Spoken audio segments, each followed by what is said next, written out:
My name is Jerm. This is Germ Warfare, the battle of ideas. Nikki Florio, thank you for joining me in the trenches. Yes, thanks for having me. You're obviously in the States and I'm in South Africa. Have you been to my side of the pond? No, I wish I had. I never really got the chance to travel much outside of the U.S., but I look at global maps for weather and quakes and stuff all the time. So, Well, South Africa is quite boring. We don't have any volcanoes or hurricanes or tornadoes or earthquakes. I think the last earthquake of any significance that we had was around 1968. And that's connected to the San Andreas fault. So I think it was connected to an earthquake that occurred in Los Angeles. Really? Well, I do look at quake maps quite often, and they are engineering quakes in oceans like the Great Atlantic Fault, but also they have been engineering quakes around South Africa. In fact, every country, the amplification of these engineered quakes is increasing exponentially, even from 2014 when they started ramping up the smaller quakes. So we're probably getting ready for a major tidal wave event where they can hit a bunch of coastlines all at once. On the southwest coast, they do deep ocean mining. So not so much the quakes that occur there, but there's a definitive geoengineering line where they keep that area open so satellites can use frequency to find material under the ocean. Your work is primarily around bees, the importance of bees, and I guess by extension insects, and how they are a marker for what's happening around us. Yeah, they're kind of like the canary in the coal mine. They are a cornerstone species in agriculture, but our project, Be Heroic, it's called Be Heroic because I needed a non-conspiratorial avenue to introduce geoengineering and 5G and the agro-pharmaceutical military industrial complex. So we do presentations with pollinators, and bees are very important. But as you said, they're not the only pollinator. In fact, honeybees are only 6 of around 20,000 species of bees. But all pollinators, all insects, every species, beetles, ants, moths, butterflies, all of them are actually pollinators, and bees are just very important because of the agricultural impact that they have. Your central thesis is that bees and pollinators are basically heading towards extinction. Yes, we're in a full-blown food and ecosystem collapse, and so the insect world of pollination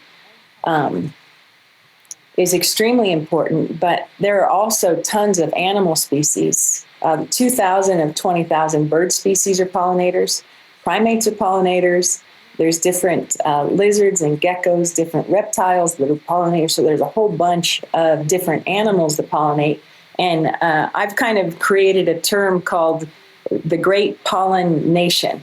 So those are the collective of animals. But millions of years ago, over 100 million years ago, when we've gone through several extinction events, the initial way that Earth was pollinated was from wind and water. Like in the oceans, all of our oxygen, but the bulk of the oxygen on the planet comes from the oceans and the plants in the ocean, and those are water pollinated.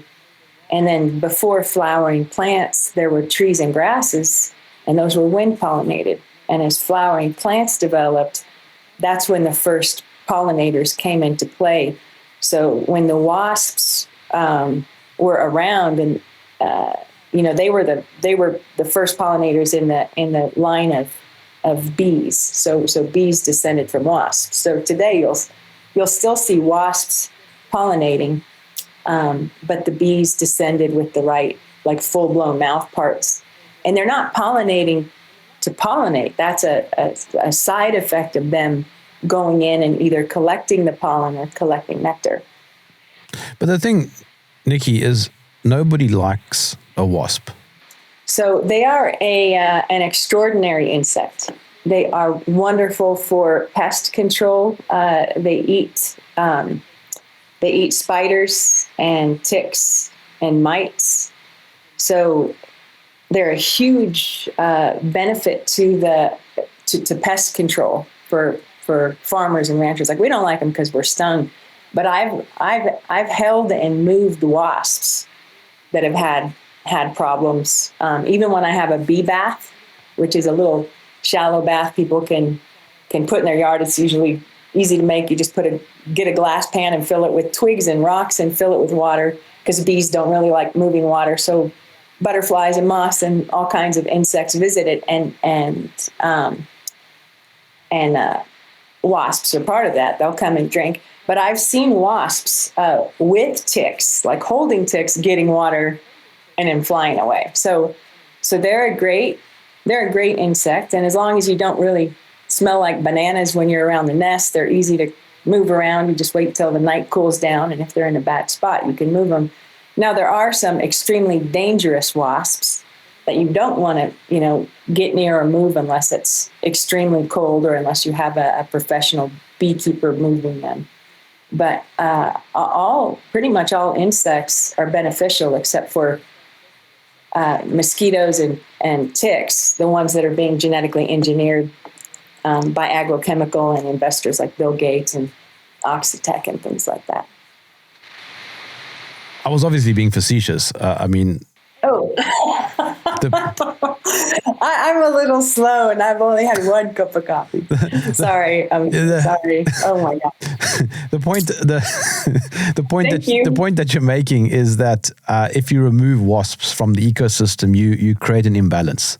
I've got a very interesting data point here. Flying insect biomass has dropped by 76% in just 27 years. Yeah, it's a lot higher than that in most places. And it's weird that they cover the flying insects and not the terrestrial insects. And I grew up in the Central Valley of California, and in the summertime, you'd be just driving around regularly, going to the store, go to school and come back, and within a week, your windshield and your grill was just filled with insects. And if you parked under trees, there were insects everywhere. So there were lots of birds, because that's a primary food source for birds. You'd get poop on your car. So you'd have to not just wash your car, but you have to scrub the grill. And even if you went to the mountains or down through the desert, the same thing would happen. But I've done cross-country tours through Be Heroic, where we hit all the western states in the spring, summer, winter, fall, and barely had any large insects at all on the grill. And it is heartbreaking. We're in a massive ecosystem collapse, and so agriculture is now being affected. And we're the last generation that's going to have good, healthy, that has had a huge variety of great foods that just are not growing today. And 5G, in addition to agrochemical, it started, in the late 70s, early 80s, and then was pushed forward with genetic engineering through Monsanto and Syngenta and all these companies. Those poisons were first, but when 5G, when the telecommunications launched 2G and 4G, that had an impact, but 5G is millimeter waves, and it just destroys insects, and it's an electrosmog, so there's no real safe place for that. With regards to 5G, I had no idea about half of this stuff, but bees and, as you say, pollinators in general absorb between 3% and 370% more of the higher frequencies used by 5G. So they're absorbing it. It causes internal heating and endothermic heating, but what's as bad, that just cooks them from the inside out because they have an exoskeleton, but on their exoskeleton, they have these little plates called chitin, and it just destroys those, so they're more susceptible to mites and viruses.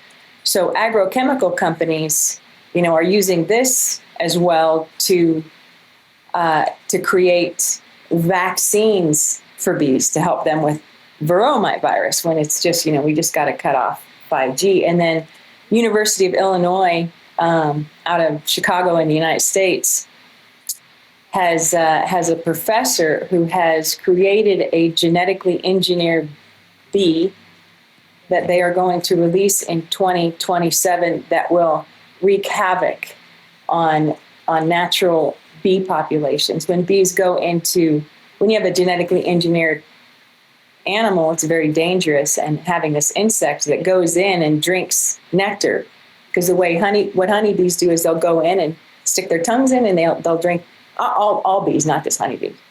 They go in and they drink nectar, but honeybees put it in their honey stomach. Then they go back to the hive and they barf it back and forth with another bee. And then when it gets kind of thick and it has enzymes, they barf it into a cell and then they fan it and it dehydrates into honey. But if you have spit that's got a different genetic code and it goes into the pollen, then any bee that visits the flower is going to get infected. So you have what's called biopollution, where biopollution is different than like a chemical pollution, where if you have like a drop of gasoline and you put it in the ocean, it breaks up. If you have a genetically engineered fish and it breeds with another fish, you get more and more and more. Just for your listeners who don't know that term, but it's horrific. And there are in the U.S. there's around 4,000 species of bees. They all have different jobs. Some are specialist bees. Some are some do multiple different types of plants. Some co-evolved with different plants. But this is going to have a huge effect on the entire ecosystem. So it's really bad.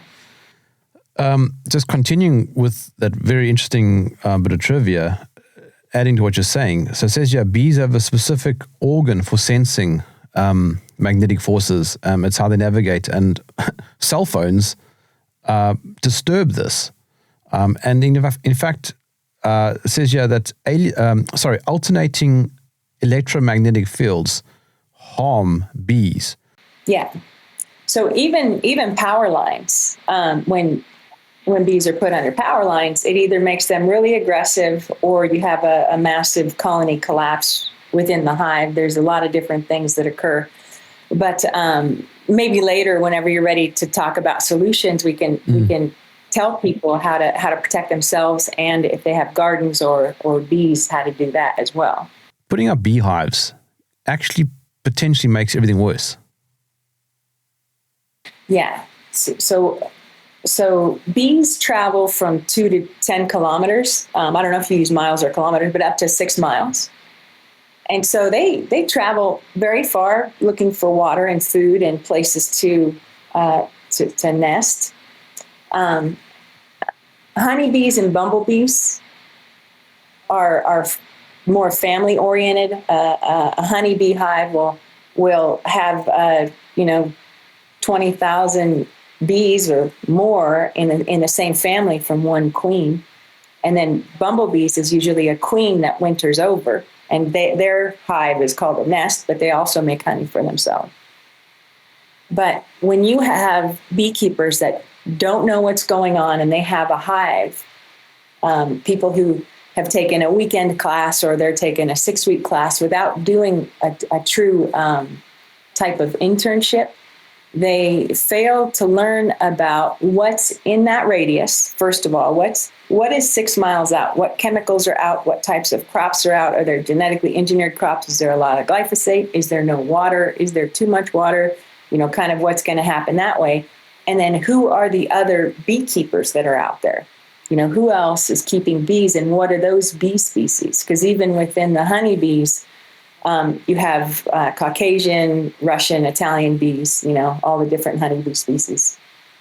And so if someone has a hive similar to yours, or if you kind of get lazy and you stop looking into the hive, and your hive gets infested, or you have disease and your hives go out to where a sustainable farmer or rancher is raising bees or utilizing bees, you can infest their colonies as well. or if there's a water source or a pollination source or a field, you have to be really careful about that. And you really, if you're, the best thing you can do for bees, best of all, is stopping 5G.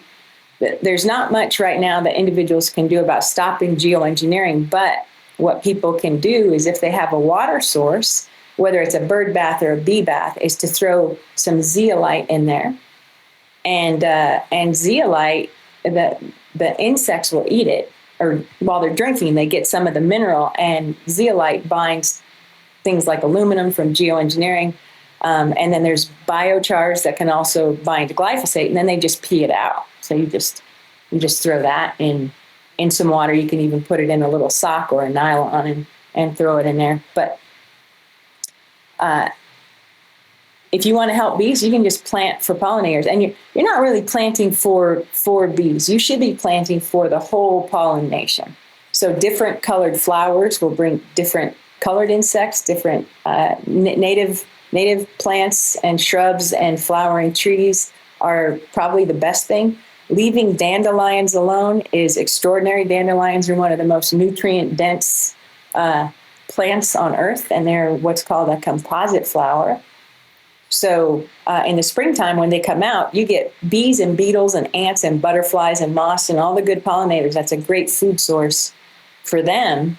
And for humans, it's great for us. It's got anti-cancer properties, tons of calcium. Every part of the dandelion is very nutritious for humans as well. And for insects, when people, Roundup was made by Monsanto. Are you familiar with glyphosate and Roundup? Okay. So there's a lot of attention in the U.S. So I don't know if it's in South Africa too. Yes, but, it is. But yeah. So Trump is, and not just Trump, this goes back to every president since George Bush Sr., who was courted by Monsanto. So when Monsanto made Roundup, glyphosate was originally a pipe descaler. And it was used to clean chemicals out of pipes, and they'd clean the chemicals out, and then they'd roll the pipes out onto the field. They just drop the pipes, these industrial pipes, and the chemicals would go everywhere and kill all the plants. So they ended up modifying a molecule and making it into Roundup or glyphosate. And then it was sold as an herbicide.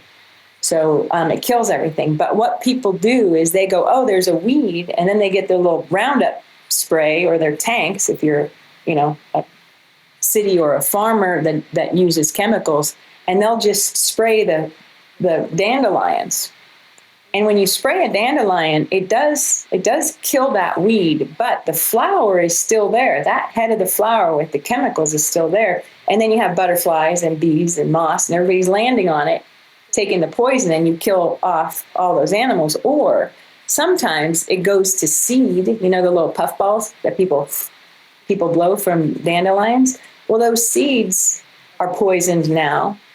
It'll still go to seed. Those seeds will be poisoned, and they won't regrow. But birds come in the summer, spring, fall. Birds come and eat those. So you kill off, millions and millions of birds a year through poisoning this seed.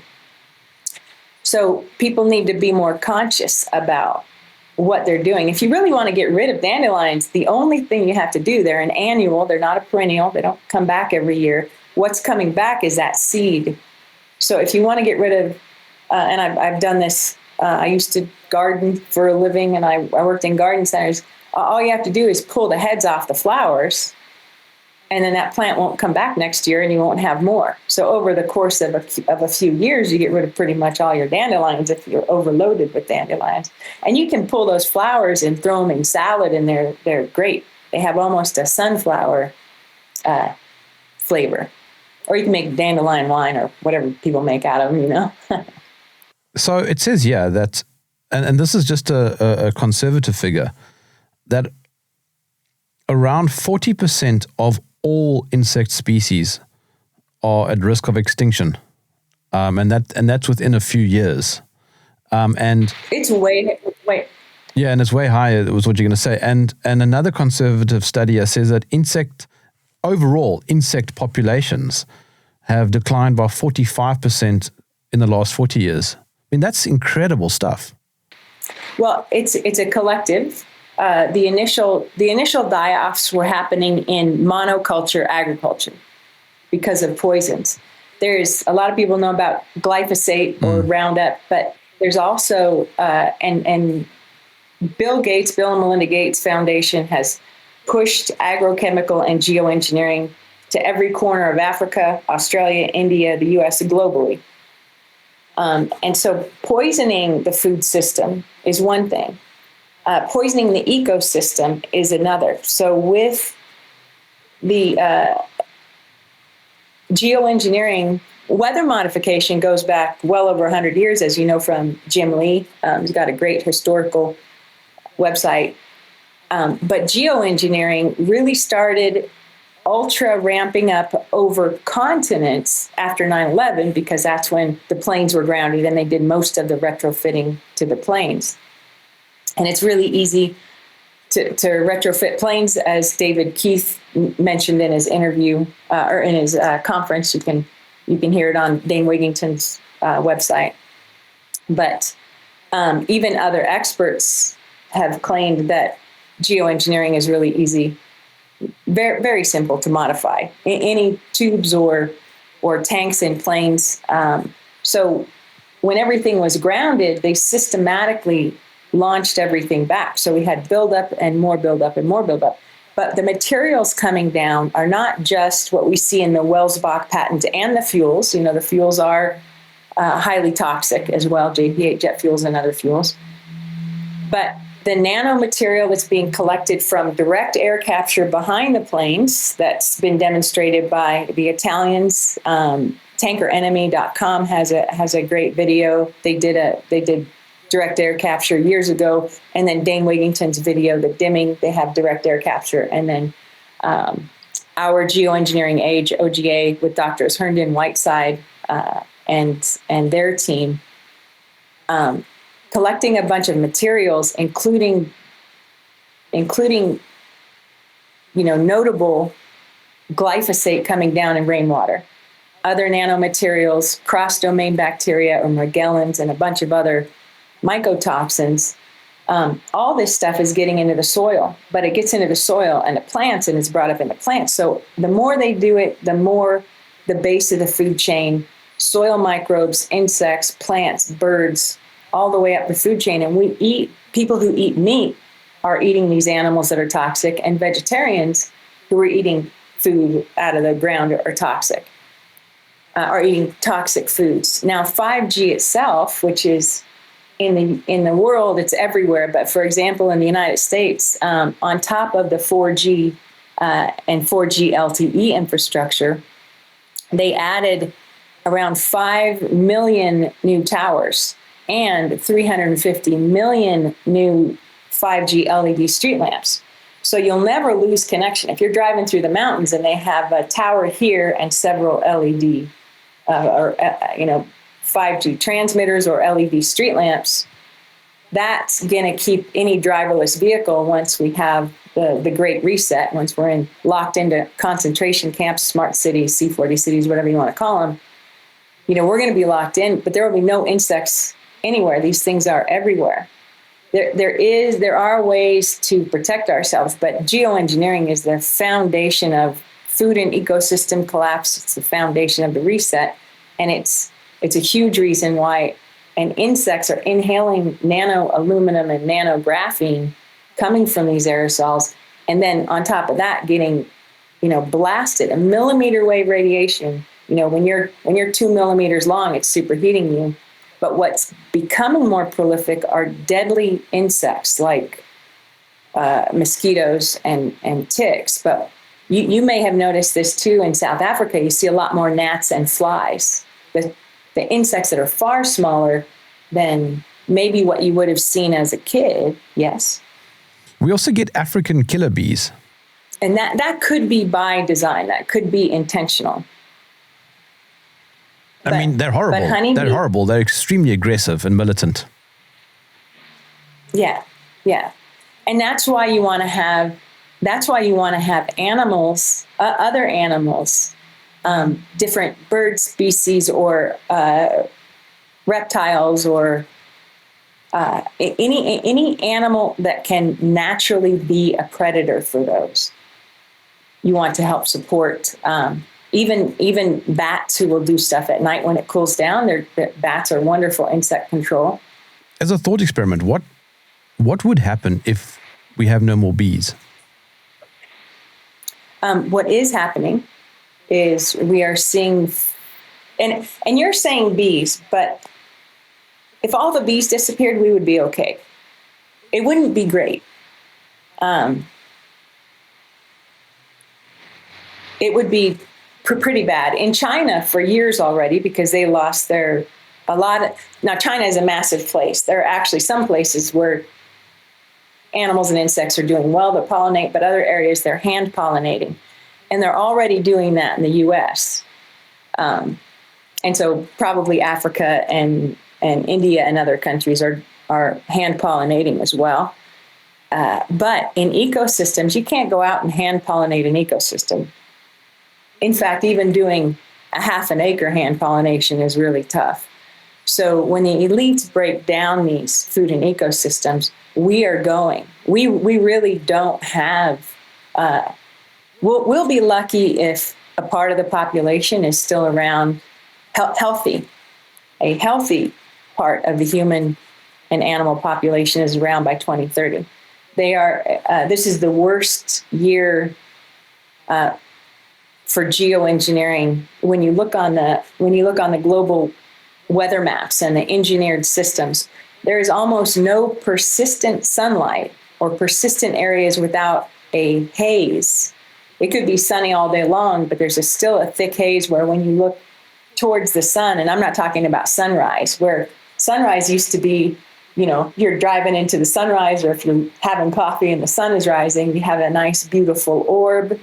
Coming up, you have a little bit of light in the orb, and it's bright for about 15 minutes, and then the sun starts to rise as a star in a bright, clear sky. We don't have that anymore. We have a blinding blob that comes up where if you have traffic coming towards you, they have their headlights on for the first 2 hours of the day, and same thing at sunset. You don't just drive, and everything in front of the sun is blacked out. It's not like it's detailed and you can see that there's a blue car or a red car or your friend walking towards you. Everything is blacked out because the atmosphere is so loaded with, materials and deposition. So we've lost on Earth around 25 to 30% of incoming sunlight. Like when I was a kid, you would go out and you'd be playing in the yard, or you'd come home from school in the middle of the summer, and you come in the middle of the day at the house, and you have to stop for a second because your pupils are so constricted from being outside that you can't see anything. And that hasn't happened in probably 20 years now. But they did this, they built up geoengineering slow enough where people are dumbed down. But they did start in the early 2000s with children's television and children's cartoons. If you go back and look, you'll see that they were putting aerosols, geoengineered aerosols in the sky, which, by the way, are in 2017 were listed as a new cloud type called homogenitus. So, they started putting these homogenitus clouds, including the new altoscalar and altocirrus and stratocirrus. They were putting those in TV shows and video games way back then. There's even an old Simpsons cartoon that has that. So the indoctrination and then getting people addicted to phones where they're not looking at the sky and they're not looking at nature, they don't even notice that the insects are gone. Did you play football when you were a kid, soccer, or did you swim or play sports? Yeah. Played outdoors, yeah. You did, yes. So when you were little, at nighttime, if you had an outdoor sport or if you were at home, when you flipped the lights on, you probably remember there were moths and beetles flying around everywhere. You had to have a screen door if you went in and out of the house because everything would get in. We had thousands and thousands. Today, you can keep all the lights on inside, the doors wide open in the middle of the summertime, and nothing comes into the house. You might have one itty bitty moth, but so they've done a good job at having people just not pay attention. And even with all of the there's a one of my degrees is in humanities with a focus on environmental psychology, and that's everything from our senses, smell, vision, taste, to thought, in the built environment and in the outside environment in nature. So indoctrinating people is fairly easy. You can do it with repetition of language. For example, in the United States, instead of saying beautiful, wonderful, gorgeous, lovely, extraordinary, people go, oh, it's perfect. Like, honestly, like it's perfect. Like, honestly, like it's perfect. So perfect is one word, and then people way overuse the word amazing. Oh, it's amazing. How was your dinner? It was amazing. You know, did you see that show the other day? It was amazing. Instead of saying, oh, it was great. It was creative. It was smart. It was, so they've condensed our language and our thoughts, and even with texting, that further condenses it. And then in allowing or interfering with people's view of nature and what nature truly is, they've changed the color over the past 2 decades. When you watch a TV show today, it's always a dark background. It's always very hazy. You see repetitive colors, beige, gray, taupe. You don't see bright oranges and yellows and pinks and greens and blues. In fact, those colors don't even come into people's minds anymore. Everyone's clothing is black or gray or beige. If it's pink, it's a hot pink with a grayish fusion. If it's orange, it's a deep orange but it's only one of each of those colors. And with TV shows, they've done that. So with fashion and TV shows, and even buildings, you go into a restaurant, you go into an office, you go into a bank, it's black or gray or beige or taupe. During the pandemic, when everyone was home, in the US anyway, this is in the US, all of the upgrades and updates in huge sports stadiums were black or gray. They put all the seats in that were gray or black backgrounds. And gray and beige and taupe have long been used by incarceration facilities. Every jail for decades has been those colors, because those colors incite apathy, not creativity or happiness or hunger or calmness or beauty. Apathy. So we have a massive apathetic population in the United States. I really haven't really been anywhere else because I don't have money. but I love, I still love other countries. I love activism in other countries and the gorgeous, things that I see from other countries. I love that stuff. I just haven't been there. But I do know that in the U.S., in traveling and speaking with people and going to hundreds of events over the past couple decades and speaking with farmers and ranchers and community groups, and I've seen, the population's brain and attention and drive shrink continually as their ignorance of the environment and food and ecosystems have been like crunched. And when the pandemic occurred, it just blew me away how easy it was to get. And I'm not Republican or Democrat, but it was so easy. It was so easy for them to do. And I had a super nerdy boyfriend when I was a kid. And when I was young, when I was in my 20s. And back then there was barely cable TV back then. And so we watched a show called A&E. Do you guys have A&E or Discovery Channel? We have Discovery. You do, yes. So this was A&E's kind of like that. And we were watching building demolitions for a month because he was a carpenter and he liked seeing what was going on. So we're watching them set up the charges and how they drop them in their footprint. Anyway, like 2 years later, I got up and my friend said, hey, come check out what's going on in New York. And one of the World Trade Centers was on fire.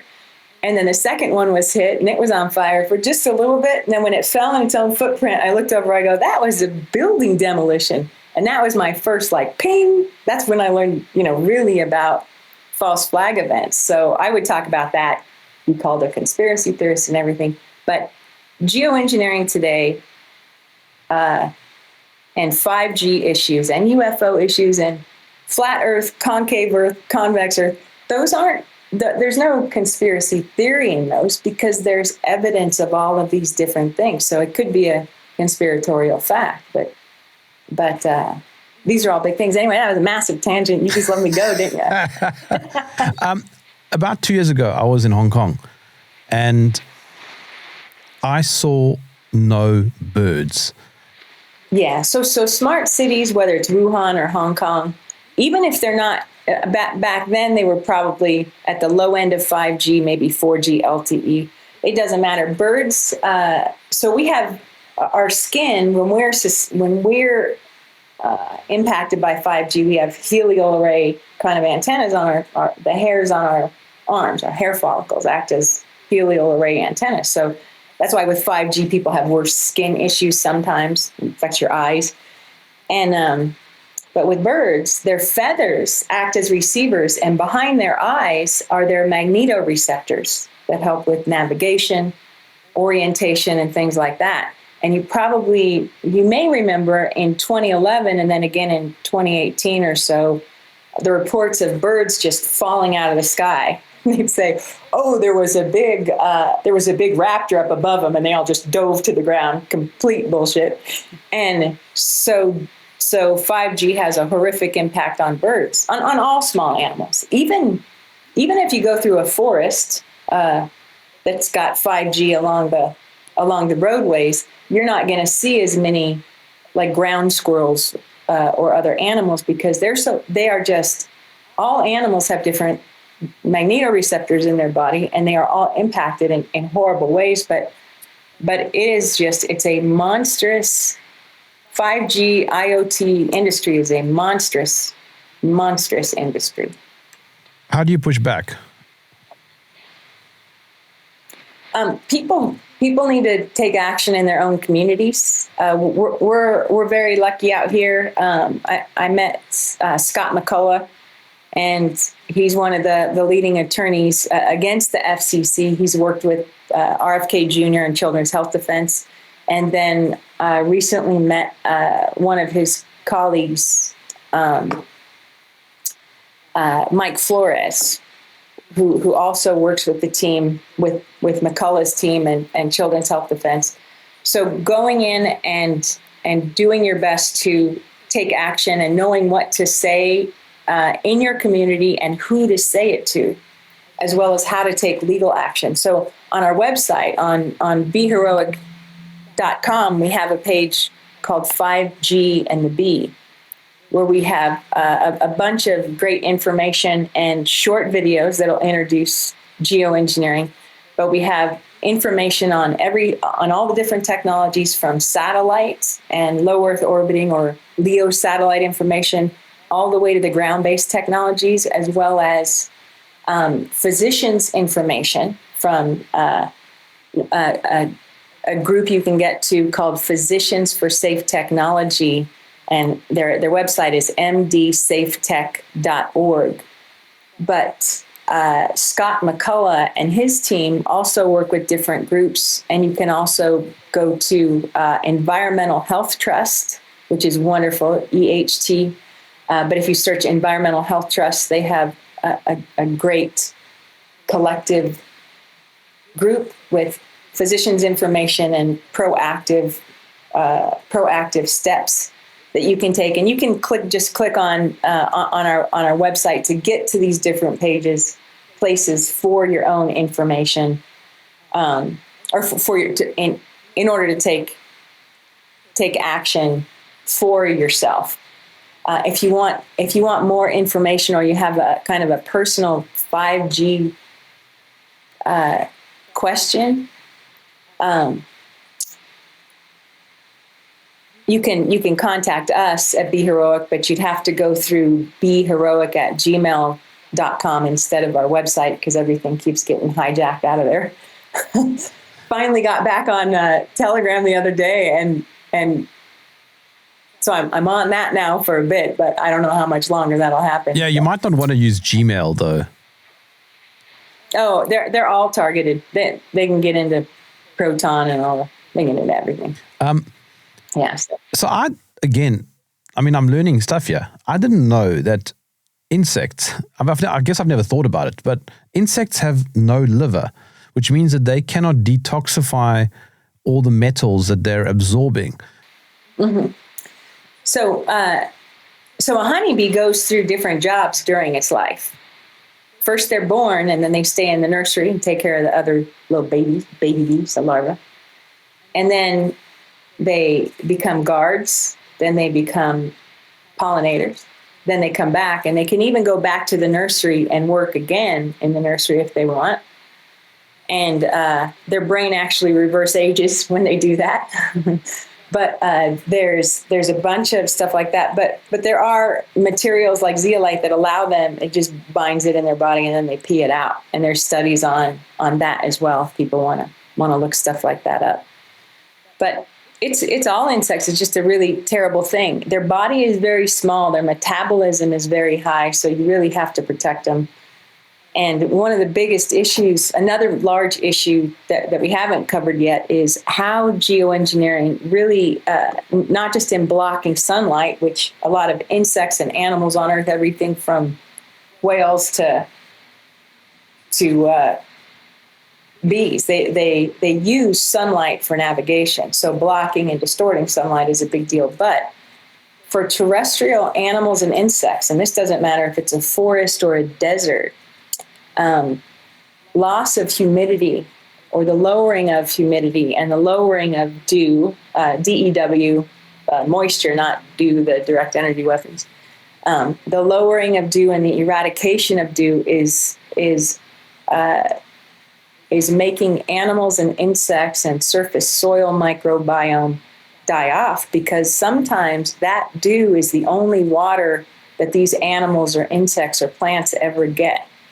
So they're drying everything out from the outside, and in the meantime, plants that draw up aluminum lose their ability to retain moisture and nutrients. And we're really lucky out here. I was approached years ago by a biochar company, and they were at one of the salesmen / researchers was at one of my talks for hemp industry event that I was speaking at. He came up after and he says, "Hey, I want to tell you about our biochar." And I was like, "No, thanks. I don't like greenwash stuff." I didn't say that to him. I just, "No, thanks." He goes, No, it's really great. Why don't you want to know about it? And I said, "Because there's so much greenwash biochar." And he goes, "Well, ours is different. It's a patented product. It's USDA, EPA, and OMRI certified, organically certified. And it's the only known positively and negatively charged char on the market today." And I said, "Okay, so you tell me about this." And he told me about it, and he showed me all the stuff, and then he gave me some to use, so I know it works. It's great stuff. But this can be put into soils for farmers and ranchers and conservationists, and it binds the toxins. It binds the elements from fuels and the aluminum, barium, strontium combinations, all at different varying degrees, but it also binds glyphosate and radionuclides, which are other things that can be just deposited. So if there's a fire somewhere and the ash stuff is going over your community or county, you can put this in the soil, but you can also sock it up, put it in these wattles and throw it in the water, and it binds toxins in the water. So people who want to protect themselves and their soil and land for their own food or just ecosystems, just to protect the ecosystem for wildlife, they can get this, and it's relatively inexpensive. And you put it on, it's a one and done, because this material binds the toxins, and it also retains 50% of its weight in water. Now, in the U.S., there's different grants available for farmers and ranchers who want to do this, but there's probably some better than there was 10 years ago. There's probably some good biochar companies in other countries. There are good biochar companies in other countries, but you got to fish through the greenwash ones, the ones that are pretending to be good that aren't really that great. So there's some solutions until we stop geoengineering. Does buying honey help bees? Not in the tiniest bit. It is detrimental to bees. So we shouldn't be buying honey. No. Bees evolved with honey as one of their primary food sources for over 80 million years. And it is extremely nutrient dense. The other foods that are in their hive that they make are bee bread, which is kind of made from pollen. And then that allows, having nutrient dense foods allows them to produce a little wax flake on their belly. And you got, 20,000 bees producing wax flakes. And then you can make all the honeycombs and then deposit eggs in the comb or the honey in the comb and then cap it. But a lot of beekeepers will just rake out. I'm talking about commercial beekeepers. They'll take all the honey and the wax, and then they feed their bees any type of bee chow, from liquid stuff to gel to pellet. I mean, different all over the world. They do it different ways.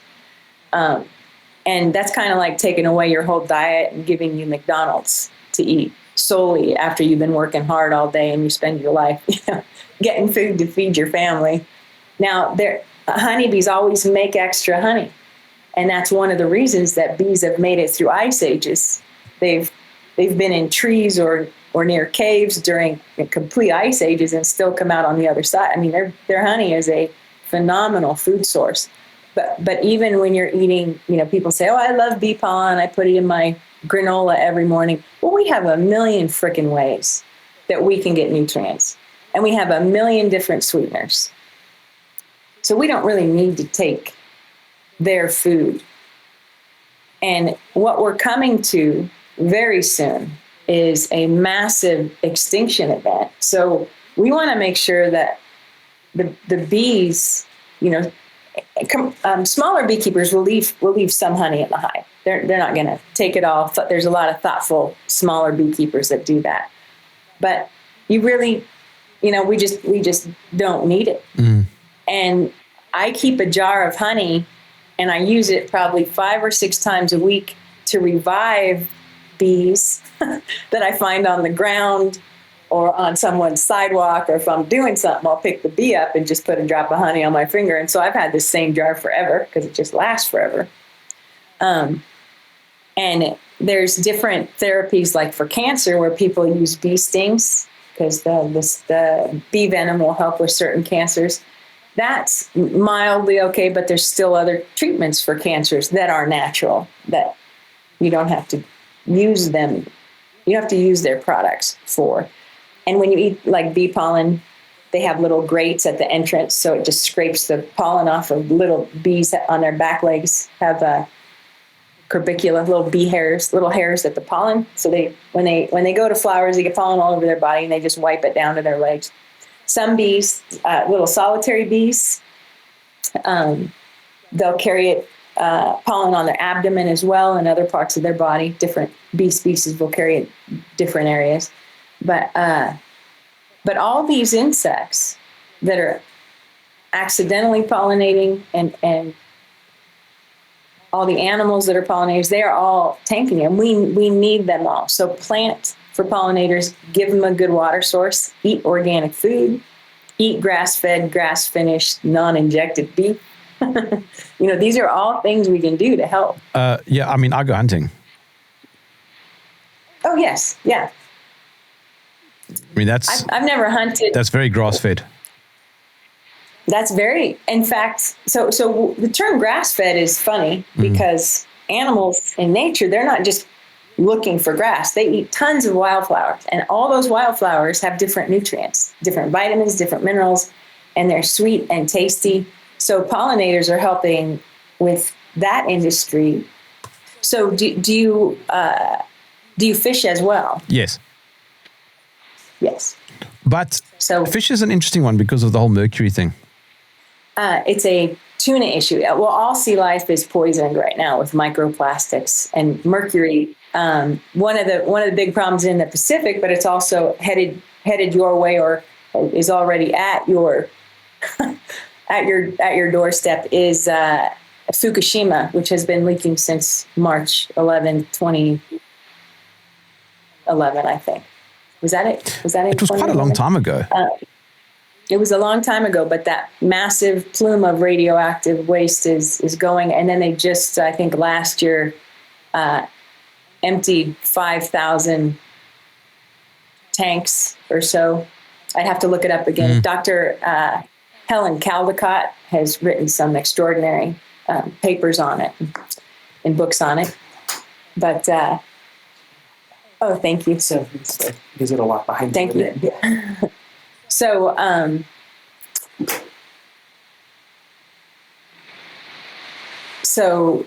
we're poisoned from every angle, and it's a pretty bad situation.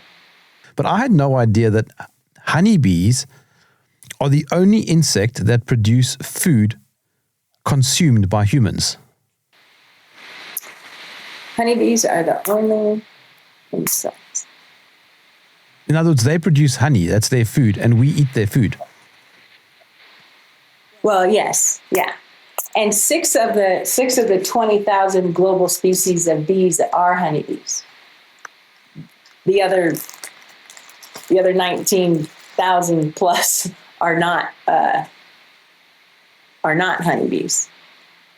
But people, a lot of people also know about bumblebees, but they don't know about sweat bees and digger bees and mason bees and all the other collectives of bees. And there's also, imitating, all the fly imitators for bees and all kinds of stuff that pollinate as well. Nikki, is a mosquito a pollinator? Because I have a love-hate relationship with them. They love me and I hate them.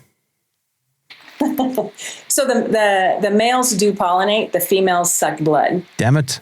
I want to get rid of them. I hate them. They love my wife. I mean, sorry, they hate my wife. They love me. Oh, good. So she probably loves when you're around. Yes. And I don't understand the purpose of a mosquito. It's a wonderful food source for other animals. I'm sure. Yeah. All right, then I need more of those other animals. Yes. So even animals that will go in, like hummingbirds, will go in to a flower to eat to get nectar, but they'll eat the insects around the flower as well, whether it's mosquitoes or butterflies or spiders even. And the same thing with bats. Bats love, mosquitoes and other night insects, but they're great pest control. So they're good animals to protect and encourage in your yard. Okay, so Nikki, what is the moral of the story?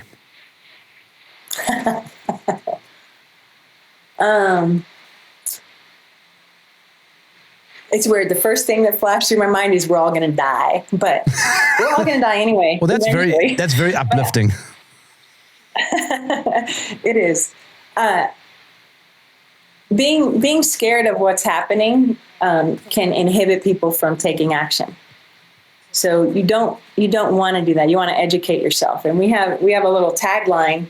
One of our taglines was stolen by a woman who works with Jim Lee, and it was join the swarm. But we have other taglines, and our triple tagline is be aware, be proactive, and be heroic. So in the be aware, that's awareness and education. Inform yourself, learn about. You don't have to stop all of these different technologies, but inform yourself about one.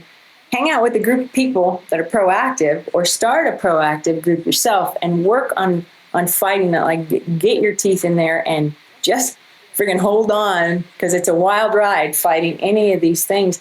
But if we don't do it now, I mean, the C4 cities, these smart cities, 5G right now is at a very low.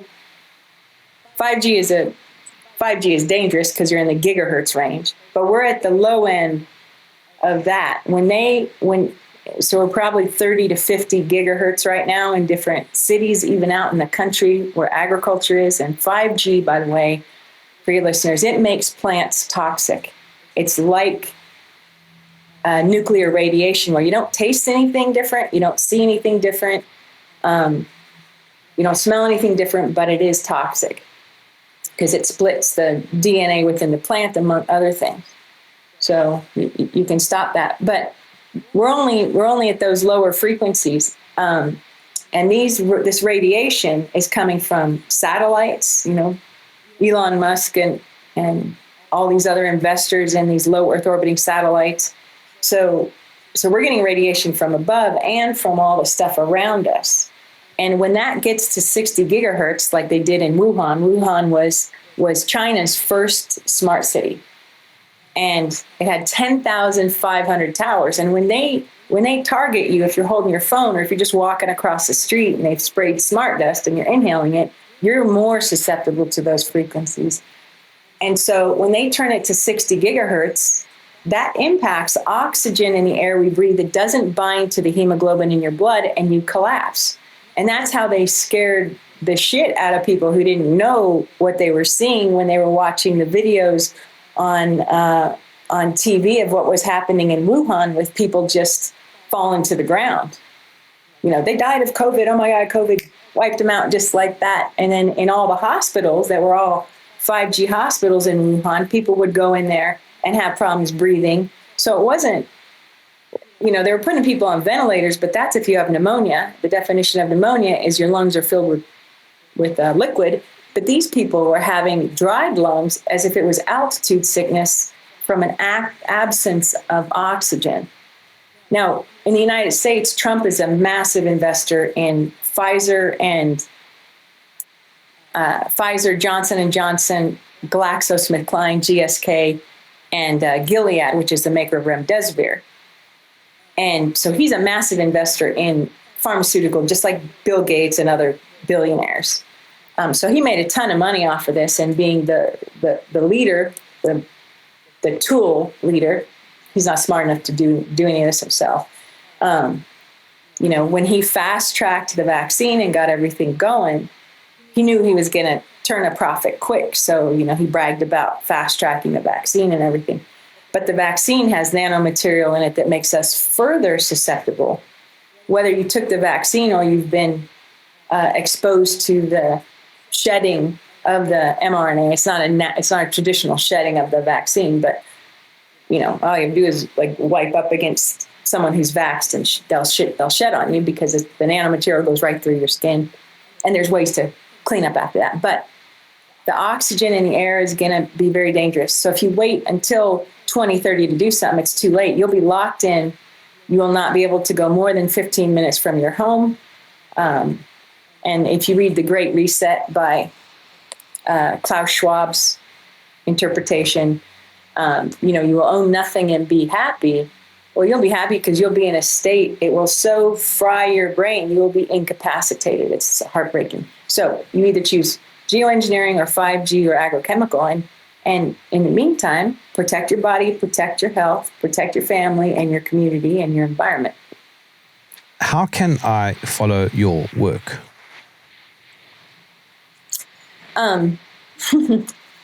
If you the only way to do it right now is just to email when we do events or when I speak at events. I have an email list, and so we share it that way because I'm blocked from LinkedIn and Facebook and X or Twitter, whatever it's called, all the Instagram things. I'm blocked from everything. I just, as we discussed, just finally got back on Telegram, but that's still spotty unless my friend can get me on consistently. So I just speak at events. So, okay, and your website is what? Is Be Heroic, BEE, heroic.com. And then if people have questions, it's beheroic@gmail.com. You can go through the website, but it takes forever to get the message. It's been a pleasure. Nikki Florio, thank you for joining me in the trenches. Thank you so much. It was great to meet you and see you and talk with you.